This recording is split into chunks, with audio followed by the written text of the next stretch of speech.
Hello friends, ನಮ್ಮ Kannada news ಚಾನಲ್ಗೆ ಸ್ವಾಗತ. ರಾಜ್ಯದಲ್ಲಿ ಮಳೆಯ ಬರ ಜೋರಾಗಿದೆ. ಬಂಗಾಳ ಕೊಲ್ಲಿಯಲ್ಲಿ ಉಪಸಾಗರದಲ್ಲಿ ಸುಳಿಗಾಳಿ ಹಿನ್ನೆಲೆಯಲ್ಲಿ ರಾಜ್ಯದಲ್ಲಿ ಮಳೆಯ ಆರ್ಭಟ ಮತ್ತೆ ಜೋರಾಗಲಿದೆ. ಬೆಂಗಳೂರು ಸೇರಿದಂತೆ ರಾಜ್ಯದ ಹಲವು ಜಿಲ್ಲೆಗಳಲ್ಲಿ ಮುಂದಿನ 4 ದಿನಗಳ ಕಾಲ ಭಾರೀ ಮಳೆಯಾಗಲಿದೆ. ಮುಂದಿನ 48 ಗಂಟೆಗಳಲ್ಲಿ ಬೆಂಗಳೂರು ನಗರ ಮತ್ತು ಸುತ್ತಮುತ್ತಲಿನ ಪ್ರದೇಶಗಳಲ್ಲಿ ಸಾಮಾನ್ಯವಾಗಿ ಮೋಡ ಕವಿದ ವಾತಾವರಣ ಇರಲಿದೆ. ಜುಲೈ 27ರವರೆಗೆ ನಗರದಲ್ಲಿ ಮಳೆಯಾಗುವ ಮುನ್ಸೂಚನೆ ನೀಡಲಾಗಿದೆ.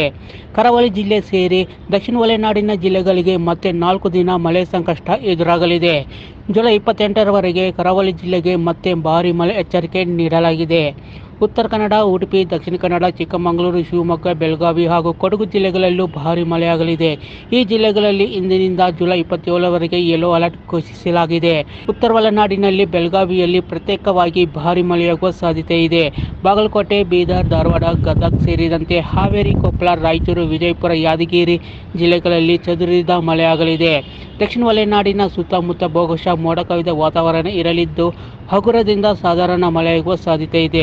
ಬಳ್ಳಾರಿ, ಬೆಂಗಳೂರು ಗ್ರಾಮಾಂತರ, ಬೆಂಗಳೂರು ನಗರ, ಚಾಮರಾಜನಗರ, ಮಂಡ್ಯ, ಮೈಸೂರು, ರಾಮನಗರ, ತುಮಕೂರು ಸೇರಿದಂತೆ ಚಿಕ್ಕಬಳ್ಳಾಪುರ, ಚಿತ್ರದುರ್ಗ, ದಾವಣಗೆರೆ, ವಿಜಯನಗರ, ಕೋಲಾರದಲ್ಲಿ ಮಳೆಯಾಗುವ ಸಾಧ್ಯತೆ ಇದೆ.